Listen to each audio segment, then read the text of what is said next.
formal title of the lesson tonight is Looking at Your Divine Self. The title of the lesson indicates that you should build in your mind a picture of yourself as you ideally wish to be.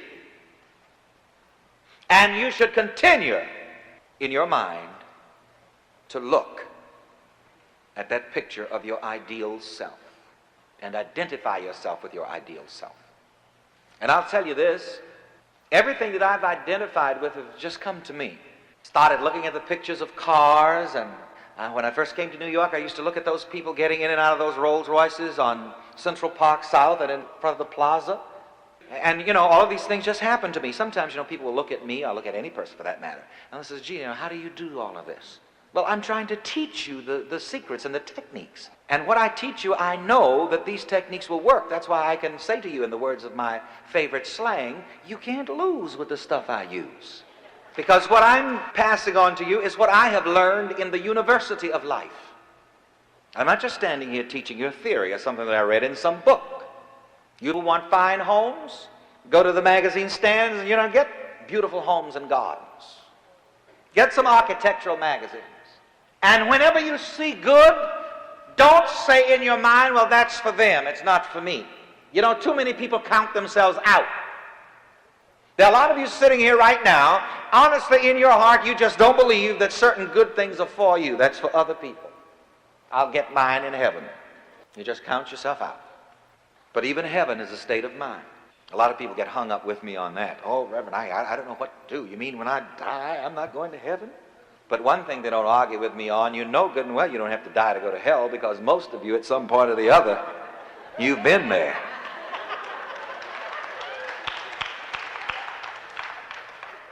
As a matter of fact, here again, the science of living is a form of mind science. And I believe that every circumstance, every situation, every condition is a state of mind. State of mind determines state of affairs. This is why I must define myself. You must have a definite image of who you are in your mind. And you see, another thing about having a positive self-definition, it won't worry you anymore concerning what other people think about you. Once you know what you think about yourself. There have been a lot of interesting newspaper articles about Reverend Ike around the country here lately. And I remember I was in Los Angeles, and this man and his wife saw me in the antiques galleries. So the lady looked at me and she said to me, she says, I'm not for you. She says, I'm not for you, I'm against you. I looked at her and I smiled and I said, I'm for me.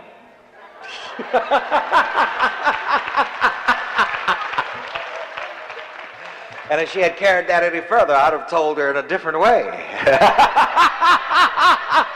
I'd have just said to her point blank, I don't give a damn.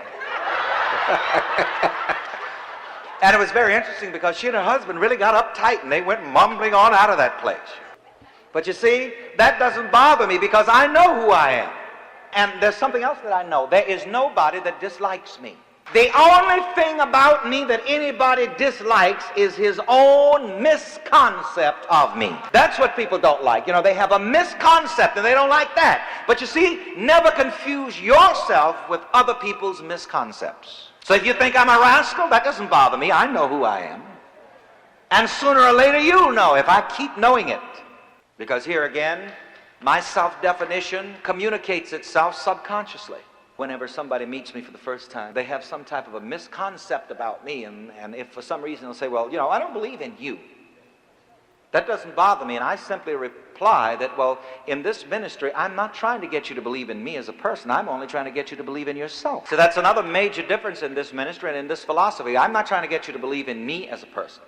I'm trying to get you to believe in yourself. And you see, if you learn to think right about yourself, then you'll think right about me. The only reason you can think wrong about me is because you've got some wrong thought about yourself somewhere in your mind. That's why, I'd never trust suspicious-minded people. Looking at your divine self. Build in your mind a picture of yourself as you ideally wish to be. And do everything. Use all of the techniques that I've taught you.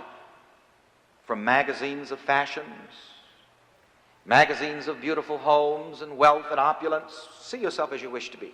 There are magazines, by the way, on the newsstands on every subject.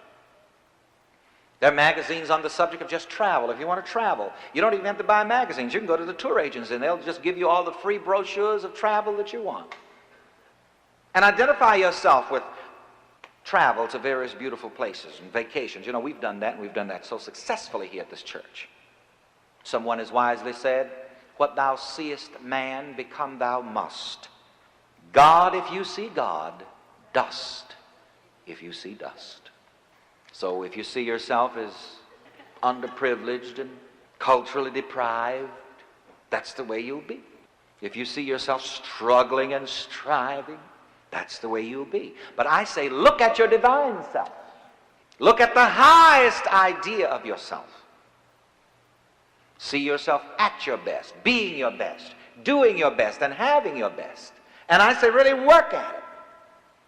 To me, the Bible is a great book of self-image psychology. And let's read now one of the scriptures, which is pure self-image psychology. From the Jewish songbook, the 37th Psalm, the 37th verse. Let's read it together.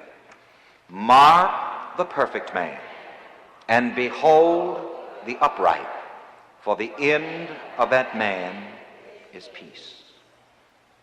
Now, growing up in fundamental religion, when I first heard this scripture, mark the perfect man, behold the upright, I started looking around in the church to see who was living holy, you know. I thought that meant, find somebody who's doing right and living right. And just about every time I thought I had the right one, I'd find out it wasn't so. But to mark the perfect man and to behold the upright is just simply another way of saying what I've been telling you over and over, purposely, redundantly. Carve out in your mind the ideal image of yourself. Direct your attention to the God self within you, because the God self within you is a perfect self. Together with me, the God self within me is a perfect self. Come on. The God self within me is a perfect self. Give your attention to that. Note that. Behold the upright. See yourself correctly. That's what this verse of Scripture is saying. The end of that man is peace. Well, the Scriptures say that the Lord created man in his own image and likeness. And thou wilt keep him in perfect peace, whose mind is stayed on thee, for he trusts in thee. Identify yourself with the God within you, and the result will be peace. Again, from the book of Jeremiah, let us read. Look unto me, and I will show you great and mighty things. Look to the divine self-image within you. Look to the highest idea of yourself, and you will experience great and mighty things. From the book of Job, let us read. Acquaint now thyself with him, and be at peace, thereby good will come unto thee. Build that ideal self-image. Acquaint yourself with the highest idea of yourself. And all that belongs to your image of yourself must come to you. As a matter of fact, the only thing that you can have is that which belongs to your image of yourself. Not only that, you must have all that belongs to your image of yourself. You can't escape it. There is an area where free will ends. Free will operates up to the point of your building your ideal self-image. You are free to build your self-image. You can build in your mind an image of a person who's poor, and then poverty will be added unto you. You must be poor. You cannot help but being poor as long as you have a poor self-image. And you'll even get kicked off of welfare. But you see, you are free. And here again, if you don't like what you're being and doing and having, you're free to change that. You're free to change your self-image. But once you establish a self-image, freedom of choice, free will ends right there. Your self-image, your self-awareness compels all that you be, do, and have.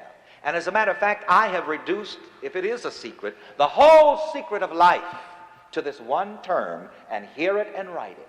Self-awareness. Say it with me. Self-awareness. Everything that you are presently being, doing, and having is the result of your self-awareness, either consciously or unconsciously.